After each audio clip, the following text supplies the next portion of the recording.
Uhali gani mtazamaji wa Mawengi TV? Nipo katika eneo la Texas ambalo linapatikana katika mkoa huu wa Tabora. Lengo la kufika katika eneo hili ni kwenda kukutana na Shomari Ibrahim ambaye yeye ameona changamoto ya kuwa na ugonjwa wa tezi sio sababu ya yeye kujitenga na jamii.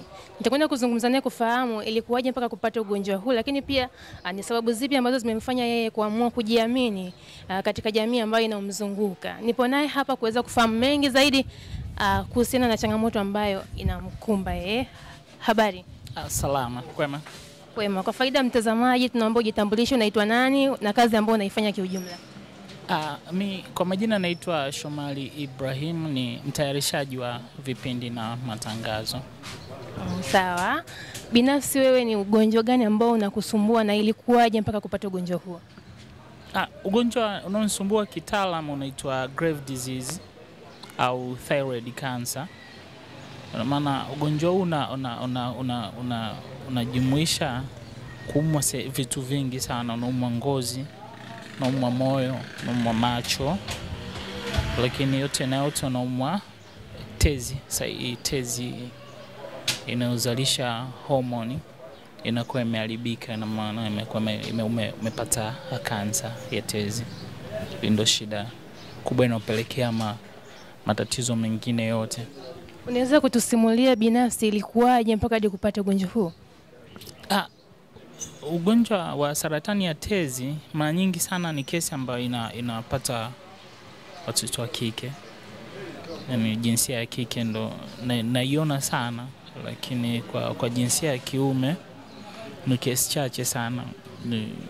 Miaka yangu yote ya maradhi mpaka hapa nilipofikia nimekutana na wagonjwa wawili tu.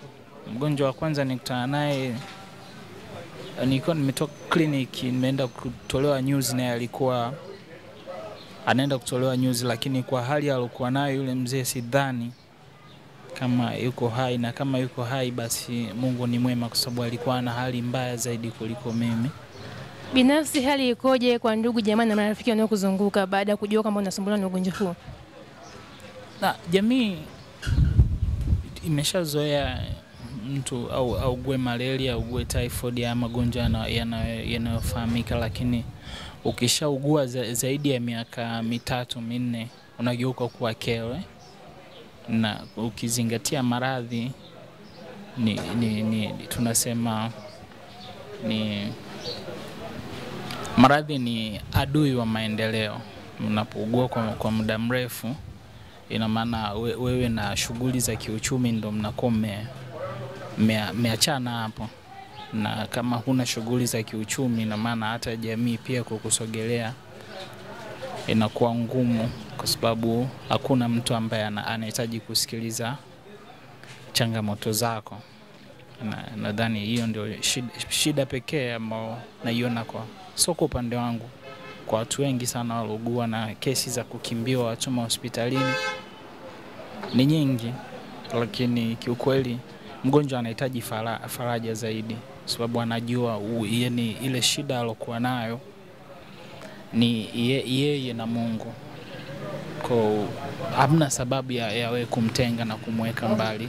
Msogelee, nenda kampe pole, ni faraja kubwa sana inatosha. Sababu sio kumsogelea basi anaweza akakuomba ulichonacho mfukoni. Ulichonacho mfukoni ni cha kwako na matumizi yako, ila kama una cha ziada kimezidi unaweza kumsaidia. Ila hali hiyo ya kuishi na saratani ya tezi imekuathiri vipi kisaikolojia, lakini pia kiuchumi? Kiuchumi imeniacha mweupe, kwa sababu nilimaliza kila kitu changu ambacho nilichonacho, na matibabu in short, yani toka nimeanza matibabu ile rasmi 2020 mpaka 2022 nilivyoenda kupasuliwa, na mpaka hivi sasa ni zaidi ya milioni 20 zimetumika, na ni kiasi cha pesa ambacho kiukweli sikuwa nacho. Muda mwingine ni Mungu tu, nilikuwa napata pesa, yani hata sielewi nimepataje, na wadau. Tunafahamu kwamba kila mtu anakuwa na ndugu, jamaa, marafiki. Binafsi walishiriki vipi kuhakikisha kwamba unaweza kupata matibabu na gharama kugaramika na vitu kama hivi? Kuhusiana na ndugu, jamaa na marafiki, kwa mtu aliyeugua kwa muda mrefu, hiyo kesi mara nyingi ndugu jamaa na marafiki wao wanarudi nyuma, unabaki peke yako. Ni kitu ambacho kimenikuta mimi, lakini sio mimi, watu wengi ambao tumekutana katika haso za kupambana na maradhi, wengi tumekutana na hii kesi ya kukimbiwa na watu. Yani watu wanarudi nyuma kwa sababu hawana uwezo wa kusaidia wa kiuchumi, kwamba huyu tunaweza tukamsaidiaje ili aweze akapona. Unaenda kliniki moja, ukilazwa mara moja siku 3 wiki, bili inakuja 500,000, 7 milioni. Na hiyo kulazwa ni back to back, yani ndani ya mwezi unaweza kulazwa mara 2 mara 3. Tofauti na kulazwa, lakini ni lazima uhudhurie kliniki. Kwa gharama ya matibabu ni kubwa. Ni kitu pekee ambacho naona kinachofanya jamaa wengi na ndugu wengi wanarudi nyuma kwa mtindo huu. Lakini mimi naamini vita ya maradhi ni vita ya kiuchumi, lakini ni swala kati ya mgonjwa na Mungu. Ni vipi umeweza kujijengea ujasiri wa kujitangaza waziwazi kuwa unaishi na ugonjwa huu ambao sio kuambukiza? Nafanya movement nimezunguka mikoa mingi sana, lakini nina forum, NCD's forum, jukwaa la vijana tunaoishi na magonjwa haya sio ya kuambukiza. Na kilichonipelekea ni kwa sababu ya tatizo kubwa ambalo linapoteza watu wengi, tatizo la afya ya akili. Sababu mtu unapougua muda mrefu, akili inazidiwa, yani inawaza yani kwamba itakusaidiaje yani kuweza kuepukana na hili tatizo. Inafika muda sasa akili ina flop, unakuwa hauna tena akili ile ya kiubinadamu. Yani unaingia yani kwamba siogopi, yani kwamba bwana hili gonjwa tayari, yani vyovyote vile itakavyokuwa na iwe. Mimi ilifikia stage yani nilikuwa nikisikia mtu amekufa yani, na naona sasa hivi kwa nini yule alikufa yani asingekuwa mimi yani. Yote kwa nini? Kwa sababu tayari nimeshaathirika kisaikolojia, afya yangu ya akili haikuwa sawa tena. Kutokana na yale mapito ambayo nimepita, yani napitia wakati mgumu. Mpaka inafikia muda unaona sasa yani hata Mungu pia hana msaada naye. Pole sana. Umeelezea maeneo mengi ambayo umezunguka, mikoa tofauti tofauti. Hayatokea mtu yote ambaye ana roho ya ubinadamu akaanza kukusaidia kwa namna moja, labda kifedha? Nazunguka mimi kufanya movement kuwasaidia wenzangu, lakini sio kipindi cha matibabu. Kipindi cha matibabu kiukweli nilikuwa na hali ngumu. Nilipata wadau wa kuweza kunisaidia. Na ni kitu gani binafsi ambacho kinakusukuma wewe kuona kama kuna uhitaji wa kuwasaidia watu wengine ingawa naona nasumbuliwa na vitu kama hivyo? Tatizo la afya ya akili ndo kitu pekee ambacho kinanisukuma mimi kutoka front kujielezea yale mapito ambayo nimeweza kupitia. Ni inspiration kwa jamii, kwa vijana wenzangu ambao wamepata matatizo au changamoto either ni kama ya kwangu au tofauti ambao inashabihiana na ya kwangu, kwamba wasikate tamaa. Kuna namna nyingi ambayo tunaweza kusaidizana. Yes, kimawazo, connection, kwamba bwana mimi nilipita huku, hebu na jaribu, sababu hata mimi nilisaidiwa na watu. Yani kwa pesa yangu ya mfukoni yani haikutosha, of course. Zikatumika na pesa za watu wengine na wengine, na zilikuwa zinapatikana kwa hivyo, kwa kukutana. Bwana fulani kuugua ugonjwa, kuuguza mgonjwa kama huyu. Alifanya 1 2 3, alipita njia 1 2 3, kwa nini usijaribu, kwa nini usipite? Kwa hiyo unajikuta unapita hizo njia. Katika hali yako ya sasa, unahisi jamii inapaswa kubadilisha mtazamo wake kuhusu watu wanaishi na magonjwa kama haya? Jamii tunatakiwa ijifunze yani unyanyapaji kwa magonjwa yasiyo ya kuambukiza, naona sio kitu sahihi. Unyanyapaji ni mkubwa sana. Mtu anaposikia kwamba fulani ana kansa, so yani ile mindset mtu ashajitengenezea kwamba mgonjwa wa kansa anakufa, lakini sio kweli.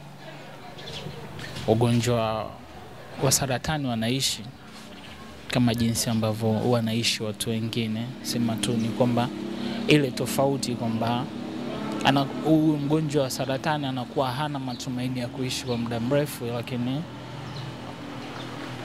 watu wanatibiwa, wanapata matibabu na wanapona, wengine wanakuwa free cancer kabisa na maisha yanaendelea. Na wengine wanatumia dawa kama mimi, lakini wengine mtu anapona kabisa na hatumii dawa na ugonjwa haurudi kabisa. Watu wao waliofikia mpaka hapo bado wanahitaji msaada si dhani, yani kuna watu wanahitaji msaada kuliko mimi.